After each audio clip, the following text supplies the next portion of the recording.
ಏನು ಜಾನ್ವಿ ಅವ್ರ ಗಂಡಗೆ ಇನ್ನೊಂದ್ ಮದ್ವೆ ಆಗಿತ್ತ? ಮತ್ತೊಂದ್ ಮದ್ವೆ ಆಗಿ ಇನ್ನೊಂದ್ ಮಗು ಸಹ ಇತ್ತ? ಹೌದು, ನೀವೆಲ್ಲ ಕೇಳಿಸ್ಕೊಂಡಿದ್ದು ಕರೆಕ್ಟ್. ನಿನ್ನೆ ಮಲ್ಲಮ್ಮ, ಕಾಕ್ರೋಚ್ ಮತ್ತು ಜಾನ್ವಿ ಅವರ ಬೆಳಗಿನ ಮಾತಿದ್ದು.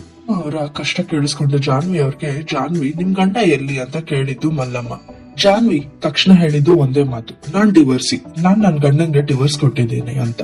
ಇದನ್ ಕೇಳಿ ನಮ್ಮ ಮಲ್ಲಮ್ಮ ಅವರು ಹೇಳಿದ್ ಒಂದೇ ಮಾತು, ಮದ್ವೆ ಅಂದ್ಮೇಲೆ ಅಡ್ಜಸ್ಟ್ ಮಾಡ್ಕೊಂಡು ಹೋಗ್ಬೇಕು, ಡಿವೋರ್ಸ್ ಎಲ್ಲ ಕೊಡ್ಬಾರ್ದು ಅಂತ ಬುದ್ಧಿ ಮಾತು ಹೇಳಿದ್ರು ಜಾನ್ವಿ ಅವ್ರಿಗೆ. ಇದನ್ ಕೇಳಿದ ತಕ್ಷಣ ಜಾನ್ವಿ ಅವ್ರು ಹೇಳಿದ್ ಒಂದೇ ಮಾತು, ನನ್ ಗಂಡಂಗ್ ಆಲ್ರೆಡಿ ಇನ್ನೊಂದ್ ಮದ್ವೆ ಆಗಿತ್ತು, ನಾನಿದ್ರೂನು ಇನ್ನೊಂದ್ ಹೆಂಡತಿ, ಇನ್ನೊಂದ್ ಮಗು ಸಹ ಇತ್ತು, ಅದಕ್ಕೆ ನಾನ್ ಡಿವೋರ್ಸ್ ಕೊಟ್ಟೆ ಅಂತ ಹೇಳಿದ್ರು.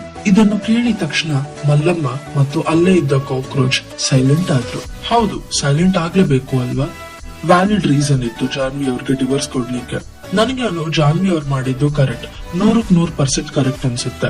ಯಾವ್ದೇ ಮದ್ವೆಯಲ್ಲಿ ಗಂಡ ಆಗ್ಲಿ ಹೆಂಡತಿ ಆಗ್ಲಿ ಅವ್ರ ಪ್ರೀತಿನ ಇನ್ನೊಬ್ಬರ ಜೊತೆ ಹಂಚ್ಕೋಬಾರ್ದು, ಅದು ತಪ್ಪಲ್ವಾ?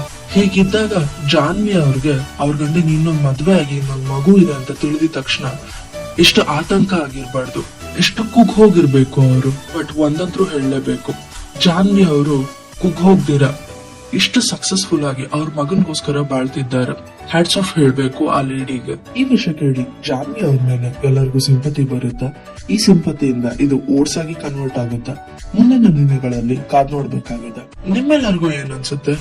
ಜಾನ್ವಿ ಅವರು ಡಿವೋರ್ಸ್ ಮಾಡಬಾರ್ದಾಗಿತ್ತ? ಅವ್ರ ಜೊತೆನೆ ಬದುಕ್ಬೇಕಿತ್ತ? ನಿಮ್ಮ ಅಭಿಪ್ರಾಯ ಏನು ನನಗೆ ಕಮೆಂಟ್ ಅಲ್ಲಿ ತಿಳಿಸಿ. ಇದೇ ತರ ಲೇಟೆಸ್ಟ್ ನ್ಯೂಸ್ ಮತ್ತು ಅಪ್ಡೇಟ್ಸ್ ಗಾಗಿ ನಮ್ ಚಾನೆಲ್ ನ ಫಾಲೋ ಮಾಡೋದು ಮರಿಬೇಡಿ, ಸಬ್ಸ್ಕ್ರೈಬ್ ಮಾಡಿ.